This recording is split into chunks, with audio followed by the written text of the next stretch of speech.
어느 성실한 주일학교 선생님이 어린이들에게 성경을 가르치면서 기적에 대해서 가르쳐야겠다. 기적을 알려주고 싶었습니다. 그래서 그것을 어떻게 설명할까 고민을 하다가 이제 주일날 어린이들을 만나서 이렇게 말을 해 주었습니다. 얘들아, 저 우리 교회 꼭대기 3층에 올라가서 어떤 남자가 그 3층 꼭대기에서 떨어졌다. 그런데 그 사람이 전혀 다치지 않고 죽지 않고 멀쩡히 살았다. 이것을 무엇이라고 하는지 아니? 그러니까 한 아이가 그거는 운이 엄청 좋았네요. 그렇게 대답했습니다. 그래서 선생님이 조금 당황해서 잠깐 생각하다가 그런데 그 사람이 다시 걸어 올라가 가지고 또 3층 꼭대기에서 뛰어내렸다. 그랬는데 또 멀쩡히 살고 다치질 않았다. 이걸 뭐라 그러는지 아니? 그러니까 그 아이가 또 쳐다보면서 그럼 우연히 겹쳤네요. 그래서 선생님이 생각하다가 어떻게 할까? 다시 한번 이야기했습니다. 그 남자가 또 다시 올라가서 3층에서 뛰어내렸는데 멀쩡히 살았다. 이걸 뭐라 그러겠냐? 그러니까 그 아이가 선생님을 빤히 쳐다보면서 이렇게 말했습니다. 선생님 자꾸 거짓말 하실래요? 여러분 기적을 믿습니까? 기적을 얼만큼 가까이 믿고 계십니까? 그 기적이 나에게 자주 찾아오는 그런 친밀한 친구입니까? 아니면 뭐 이름은 있는데 다가오지 않는 이름만 걸쳐놓은 그런 친구입니까? 오래된 무심한 그런 친구로 느껴지십니까? 기적을 우리가 알거든요. 기적을 기대하거든요. 그런데 그게 바로 우리의 고민입니다. 이게 정말 나에게 오는 건지, 정말 있는 건지, 믿음이 이루어지고 있는 건지, 거기에 대한 신앙적 고민이 우리에게 있습니다. 옛날 그 고대 철학자 중에서 디오게네스라고 하는 사람이 있는데 혹시 들어보셨습니까? 아주 그 재밌는 일화가 많은 철학자예요. 그 알렉산더 대왕이 이 사람을 일컬어서 뭐라 그랬냐면 내가 알렉산더로 안 태어났으면 디오게네스로 태어났으면 좋을 뻔했다. 그렇게 말할 정도로 아주 그 재밌는 일화가 많은 그런 철학자인데 그분에 관한 일화가 이런 게 있습니다. 어느 날 이 사람이 그 아테네 뒷골목을 자꾸 돌아다니면서 거기를 헤매면서 돌을 쪼아서 그 골목길에서 돌을 쪼아가지고 먹고 사는 그 석공들 그 사람들에게 자꾸 돈을 빌려달라고 부탁을 하는 겁니다. 그래서 사람들이 그걸 알고서 도대체 왜 그러십니까? 돈이 필요하면은 그거 좀 줄만한 사람들한테 달라고 그래야지. 그 석공들은 그거 하루 벌어 하루 먹고 사는 그런 가난한 사람들이고 돈이란 게 없는 사람들이 가장 아테네에서 가난한 사람들에게 자꾸 돈을 달라고 그렇게 돌아다니면 그거 어떡합니까? 그거 받기가 힘듭니다. 그랬더니 그 디오게네스가 뭐라고 그랬냐면 빙긋이 웃으면서 무엇을 받지 못한다는 것을 연습하려고요. 그렇게 얘기했다고 합니다. 우리가 무엇을 거절당할 때가 많거든요. 좀 받아야겠는데, 좀 얻어야겠는데, 이걸 받지 못할 때가 많단 말이죠. 그럴 때 이런 감정, 이런 처지, 이 현실, 이거를 어떻게 처리하는가? 이거 대단히 중요한 문제가 아닐 수가 없습니다. 전에 있던 교회에서 어떤 연세가 높으신 할머니 권사님께서 한번 상담을 하신 적이 있는데, 뭐라고 말씀하시냐면 아주 듣고 좀 놀랐어요. 굉장히 한탄을 하시면서 본인이 아주 어려운 사업을 다 극복하고 아주 힘들게 그 남편이 사업이 망하고 그거를 아주 고난의 시간을 다 겪고 그걸 다시 일으켜 가지고 이제 오늘날은 큰 사업체를 이뤘는데 그때 어려울 때는 자기 아이가 고생한 걸 모르는 거예요. 애기니까. 그런데 이제 다 일구고 부자가 되고 그 사업체를 물려주고 돈도 주고 다 했는데 그 애가 지금은 커가지고 장성해서 외국에 나가서 살고 거기서 이제 사업체를 하고 있는데 문제는 그겁니다. 이 애가 돈 얘기 아니면 얘기를 하려고 하지 않는 거예요. 1년 내에 가도 연락도 없고 뭐 찾아오는 법도 없고 그리고 만나도 대면대면하고 그런데 돈 얘기만 하면 앞으로 남은 사업은 어떻게 할 건지 유산은 어떻게 돼 그런 얘기만 돌아가면은 그냥 정신이 번뜩 나가지고 상냥하고 그 외에는 아무런 뭐 반응이 없다. 그래가지고 그게 너무 괴롭다는 거예요. 이거 도대체 한탄이다. 내가 애를 어떻게 키웠고 내가 인생이 이게 도대체 뭐란 말입니까? 그렇게 아주 괴로워하는 것을 보았습니다. 그래서 그때 제가 해드린 말이 원래 세상이 그런 걸 모르셨어요. 그냥 그렇게 말씀드렸어요. 뭘 바란 겁니까 도대체? 뭘 바랬어요? 여러분 자식을 키우고 나서 여러분 많은 수고를 하시고 마지막에 어떤 대접을 받기를 바라십니까? 이것이 보람입니까? 실망입니까? 여기에 대해서 우리가 미리미리 깊이 생각을 해봐야 됩니다. 역시 인간은 동물적으로는 살 수가 없는 거예요. 그저 동물처럼 배만 부르면 되고 따뜻하게 누울 자리만 있으면 되고 그렇게 우리가 살 수가 없습니다. 사람은 역시 사람이기 때문에 중요한 게 있습니다. 그건 바로 어떤 일에 대한 결과, 그 보람을 느껴야지만 사람은 살 수가 있습니다. 내가 수고하고 결실하고 또 믿고 추진한 그 일이 성과를 내고 많은 애를 써서 고생한 그 일이 나중에 좋은 결과를 이루고 여기서 얻는 보람, 이걸 가지고 사는 것이거든요. 그리고 더 나아가서는 내가 수고한 그 일들을 사람들이 인정해주고 칭찬해주고 존경해주고 바로 그런 보람을 기대하면서 사는 게 인간입니다.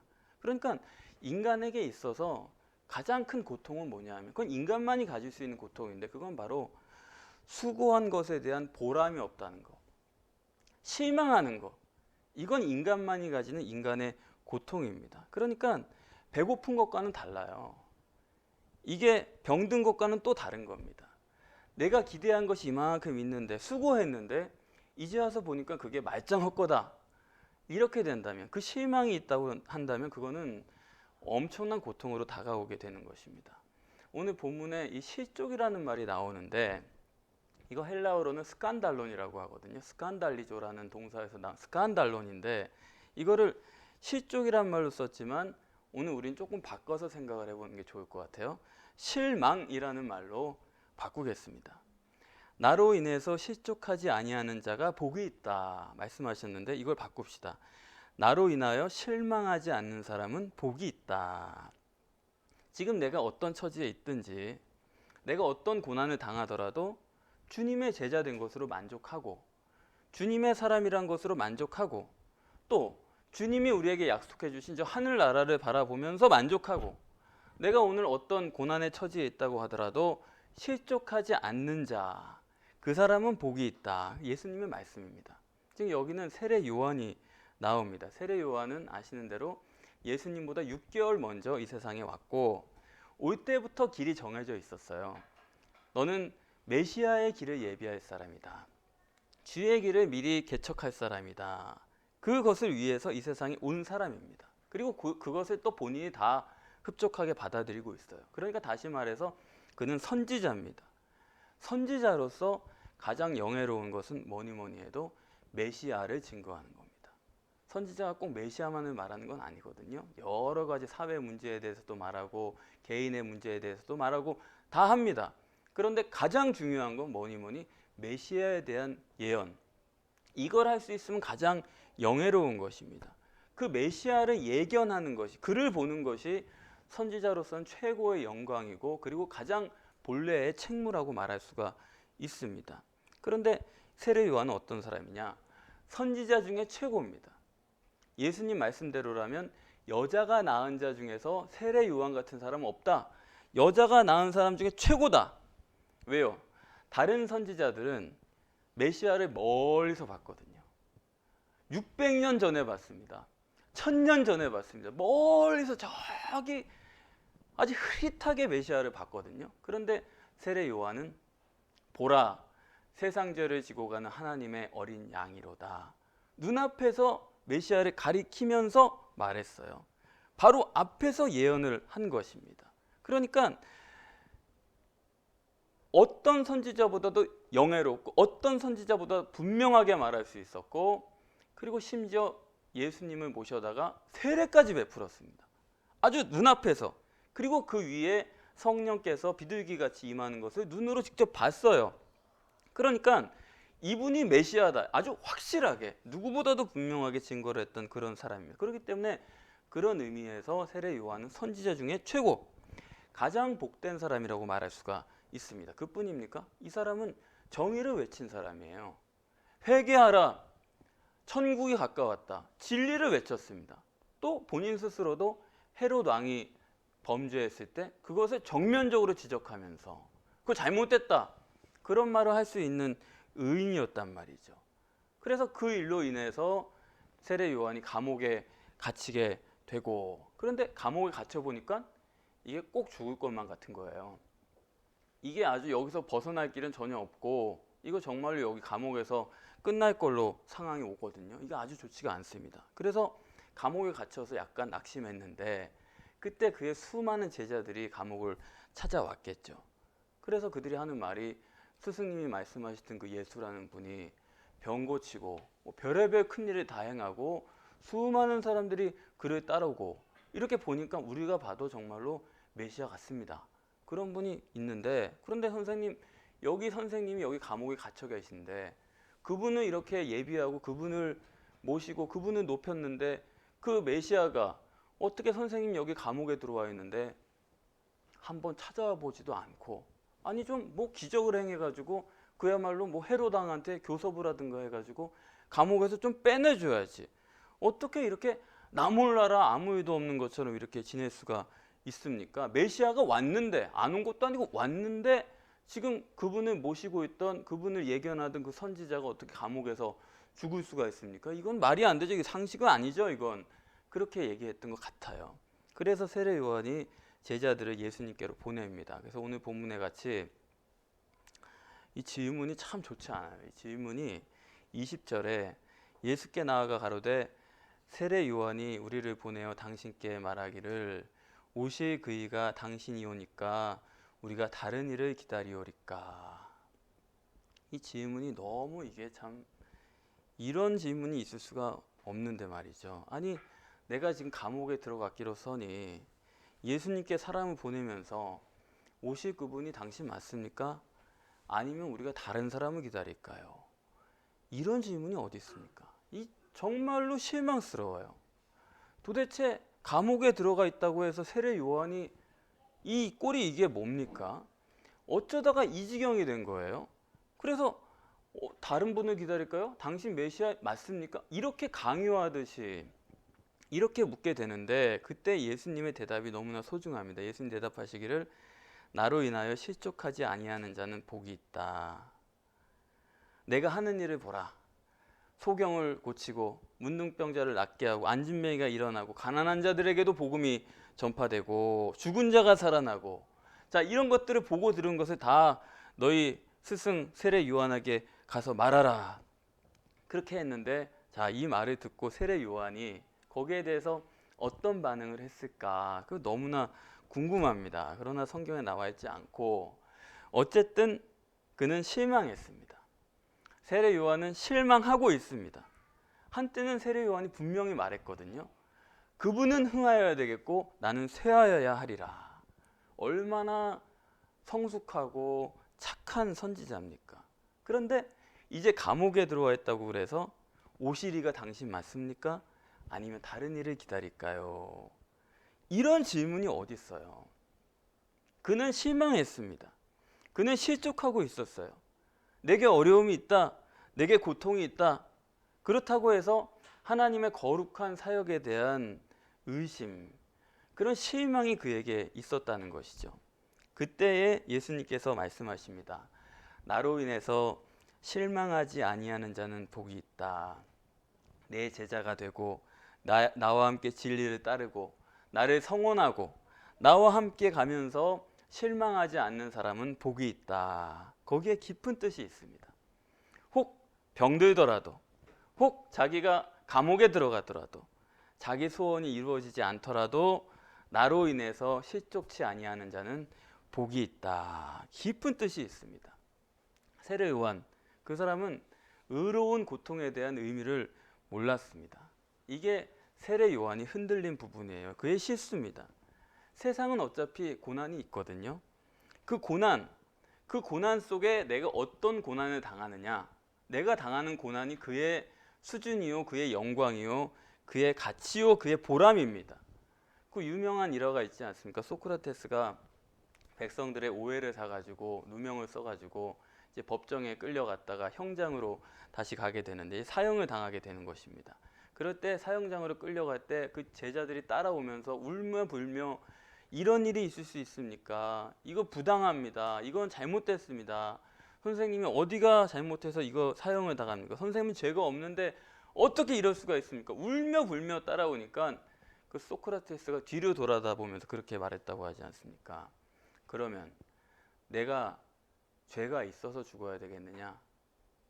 그러고 갔다는 거거든요. 어떻습니까? 죄가 있어서 고난을 당해야 되겠습니까? 죄가 없이 고난 당해야 되겠습니까? 어느 쪽입니까? 베드로전서 2장에서는 베드로가 이렇게 말합니다. 고난에는 세 가지가 있다. 하나는 내 죄로 당하는 고난이 있다. 내 실수로 말미암아서 내가 겪는 고난이 있어요. 그런 고난이 있고, 두 번째는 애매한 고난이 있다.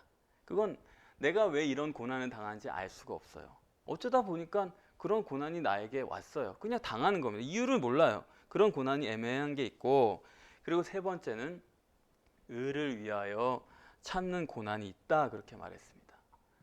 그것은 자원에서 당하는 고난을 말하는 것이죠. 여러분, 이 셋 중에 어떤 고난입니까? 고난의 총량이라는 것이 인생에 정해져 있다면 어차피 당할 고난이 없지 않아요. 세상에선 모두에게 고난이 똑같이 옵니다. 그러나 어차피 당할 고난이라고 한다면 의를 위해서 고난을 당해야지, 자원에서 고난을 당해야지, 도망가듯이 쫓기듯 하다가 결국에는 고난당하는 그런 고난은 안 되는 거거든요. 자발적으로 선택적으로 내가 먼저 고난을 당하는 것이 맞지, 그런 고난이어야 되지 않겠습니까? 억지로 그냥 이유도 모르고 억지로 싫은 걸 당하는, 그런 죄가 있어 당하는 그런 고난이 돼서는 그 사람에게는 보람이 없죠. 수고한 보람이 없는 것입니다. 지금 세례 요한은 감옥에 있는데 의로운 고난을 당합니다. 이건 의로운 거예요. 그런데 그 고난의 의미를 그가 알지 못했어요. 전에 한번 그 김동길 교수님이랑 식사를 한번 한 적이 있는데, 뭐 워낙 그 훌륭하신 분, 아주 큰 어른이잖아요. 그래서 뭐 여러 가지 이러저러한 거 여쭤보다가 교수님 그 옛날에 젊었을 때 그 독재에 대해서 그 데모하다가 그 감옥 가셨죠? 그러니까 갔다 오고. 고생 많이 하셨죠? 감옥 고생스럽죠? 거기가. 그러니까 고생스러웠대요. 그래서 고생했는데 그때 좀 원망이 없습니까? 그때 감옥 생활 시킨 그분들에 대해서 그렇게 원망이 없습니까? 원망 어떠세요? 여쭤봤죠. 그랬더니 글쎄 뭐 나이가 뭐 그런지 원망은 잘 생각이 안 나신대요. 그건 잘 모르겠고, 그런 한 가지 내가 말할 수 있는 게 있다 그러시더라고요. 뭡니까? 그러니까 나는 민주화 운동했다고 나라에서 보상금 준다고 연락이 왔는데 그거 안 받겠다고 그랬대요. 자기는. 왜냐하면 내가 그 시대를 사는 사람으로서 민주화를 위해서 나 자신을 던지는 것은 당연한 거고, 그건 나의 특권이고 나의 보람인데, 그것을 내가 했기로서니 이제 지나고 나서 그 민주화 운동에 대한, 내가 감옥 갔다고 와서 그 보상을 나라에서 해준다고 그러는데 나 그거는 못 받는다. 그걸 받으면 내 고난의 가치가 손상되고 내 영광과 보람이 사라지기 때문에 나는 민주화 운동에 대해서 돈 받는 건 안 합니다. 그 얘기를 하시더라고요. 그래서 과연 그렇죠. 내가 당하는 고난, 내가 당하는 문제에서 거기에 의로움을 찾고 보람을 찾고 영광을 찾는 거죠. 거기에 보상을 바라고 거기에 다른 것을 취한다고 한다면 그건 인생이 허무해지는 것입니다. 그러니까 의로운 고난에 대한 그 가치, 그걸 가지고 사람이 살아야 되고, 이 세례요한은 또 한 가지 문제가 뭐냐면 그 종말의, 그 고난의 종말을 몰랐어요. 이 고난의 끝이 어디인가? 여러분, 세상에 고난이 있지만 우리가 어떤 모양으로 살아가더라도 마지막 영광은 하늘나라에 있지 땅에 있지 않습니다. 우리가 당할 수 있는 많은 영광들은 결국 저 하늘나라에 가서 평가를 받는 거예요. 예수님의 제자들 대부분이 순교하지 않았습니까? 십자가에 죽고 화형을 당해 죽고 피부를 벗겨서 죽고 톱으로 켜가지고 죽고 비참하게 죽었습니다. 그런데 왜 제자들이 그걸 다 감수했는가? 그들은 정말로 믿었던 거예요. 참으로 축복은 하늘나라에 있지 이 땅에 있지 않다. 여러분, 어떤 고난을 당해도 그건 다 지나가는 것일 뿐이에요. 그걸로 끝까지 우리가 살지 않습니다. 그러므로 참된 결론은 하늘나라에 있다. 여기서 뭐 복받고 건강하고 뭘 하고 성공하고 뭐 대단한 뭘 받고 잘 되고 많은 얘기가 있는 것 같지만 여러분 잊지 마세요. 최고의 보람과 마지막 영광은 하늘나라에 있지 결코 땅에 있는 것이 아닙니다. 또 한 가지는 내 고난으로 인해서 다른 사람이 행복할 수 있다는 사실을 그가 몰랐어요. 그걸 알았어야 되는데 내 희생이 다른 사람에게 생명이 되고 내 고생한 것이 다른 사람의 복이 된다는 거, 이걸 우리가 꼭 알아야 됩니다. 그걸 알면요, 사실은 고생 좀 해야죠. 얼마든지 해야 되는 것입니다. 그런 얘기가 있지 않습니까? 어떤 연세 높은 할아버지가 사과나무를 심고 있는 거예요. 땀을 뻘뻘 흘리면서 그 노인이 힘들게 나무를 심고 있으니까 지나가던 이웃이 미안하기도 해가지고 할아버지 그거 언제 따드시려고 그거 지금 심으세요. 이 땡볕에 고생하지 마시고 그거 하지 마세요. 그랬더니 언제 따먹습니까? 손자가 따먹습니까? 그러니까 그 할아버지가 그렇지, 손자 먹으라고 내가 지금 심고 있는 거네, 그랬다고 하거든요. 정말 그래요. 할아버지가 심은 거 내 아버지가 먹었고, 아버지가 심은 거 오늘 내가 먹었고, 오늘 내가 심는 그 고생을 통해서 내 아들이 먹고 손자가 먹는 것이거든요. 바로 그겁니다. 오늘 내가 심었으니까 내가 거두겠다? 그렇지 않아요.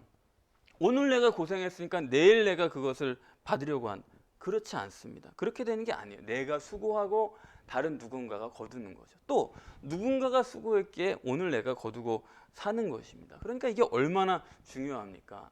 제가 신대원 다닐 때 한 친구가 있었는데 걔가 공부를 굉장히 잘했어요. 공부를 잘했는데 집에 돈이 없었어요. 공부를 아주 탁월하게 잘했습니다. 저보다 잘했으니까 굉장히 잘한 거죠. 근데 아주 잘했는데 돈이 없어가지고 이 친구가 유학을 가고 싶은데 너무너무 그 걱정을 하는 거예요. 돈이 없다. 그래가지고 어떡하나, 나도 같이 걱정을 했는데 뭐 저도 돈이 없었기 때문에 줄 수는 없었고, 그런데 시간이 지나니까 신기하게 장학금을 주겠다는 사람들이 여기저기서 나타나는 거예요. 그래가지고 그 친구가 얼마 전에 이제 유학을 마치고 한국에 들어왔습니다. 그래서 한번 보자고, 그래서 그러자고 그랬는데 조만간 보니까 또 교수 임용이 될 것 같대요. 이게 굉장히 어려운 거거든요. 신학교에서 우리 교단에서 교수 임용이 굉장히 어렵습니다. 그게 젊은 나이에 되는 게.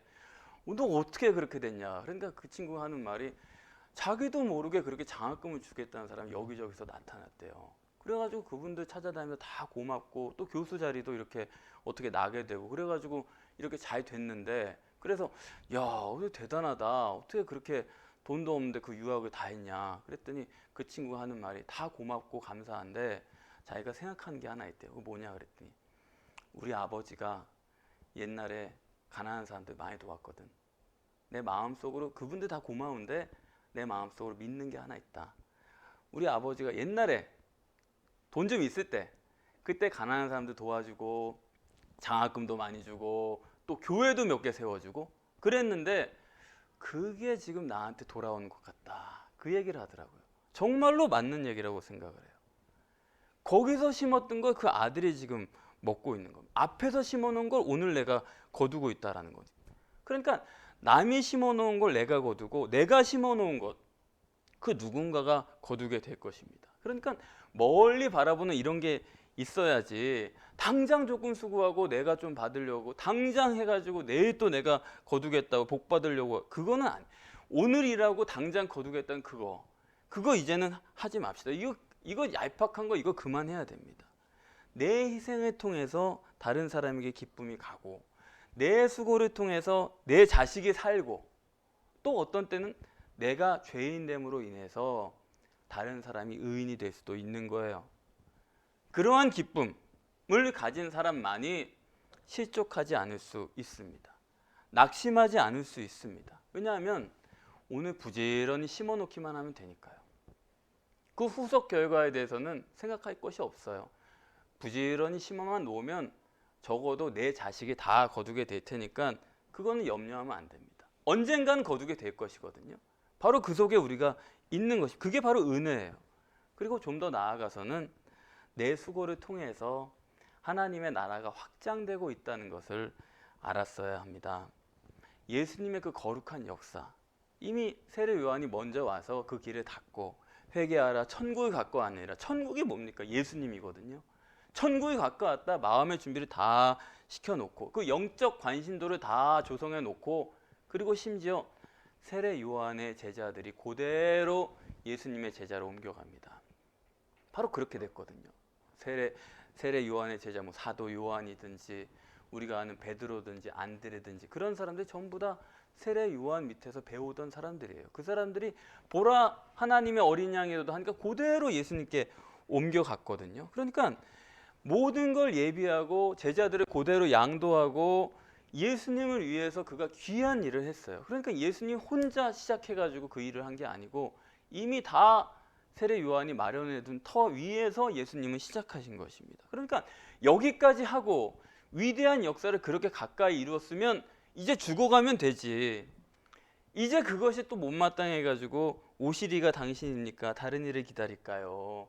이게 되겠습니까? 이거 내게 돌아오는 것 너무 그렇게 초조하게 조급하게 그렇게 바랄 것이 아닙니다. 나의 희생을 통해서 하나님의 경륜이 이루어지고요. 예수님 말씀대로라면 한 알의 밀이 땅에 떨어져서 죽으면 많은 열매를 맺는다. 분명히 그 밀은 사라졌어요. 그건 없습니다. 그 밀은 다시는 볼 수 없는 밀이에요. 그러나 그로 인해서 많은 열매를 맺는다면 그 밀 알의 존재는 우주에 남아있는 거죠.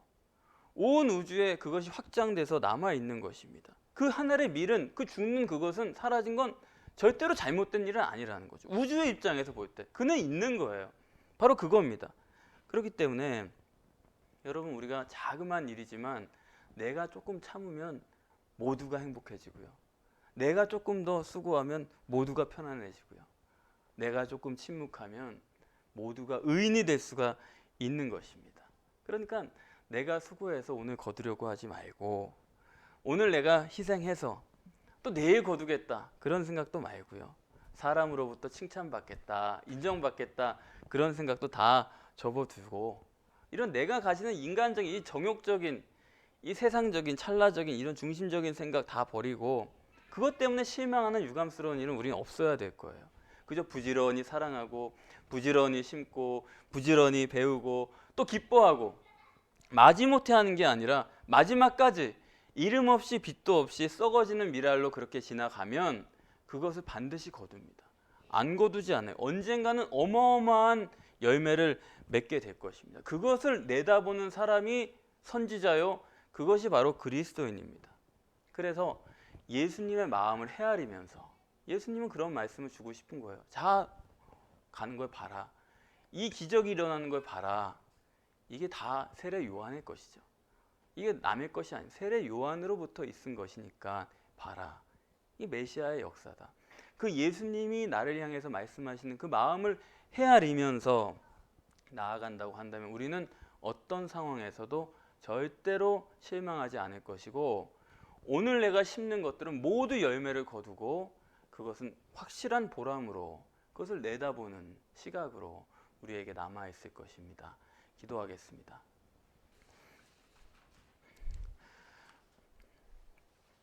눈을 들어 산을 보니 도움 어디서 오나 전지 지은 주 여호와 나를 도와주시네. 너의 발이 실족지 않게 주가 깨어 지키며 택한 백성 항상 지켜 길이 보호하시네. 도우시는 하나님이 내게 그늘 되시니 낮의 해와 밤의 달이 너를 상치 않겠네. 내게 화를 주지 않고 오늘 보호하시며 너의 출입 지금부터 영영 인도하시리. 아멘.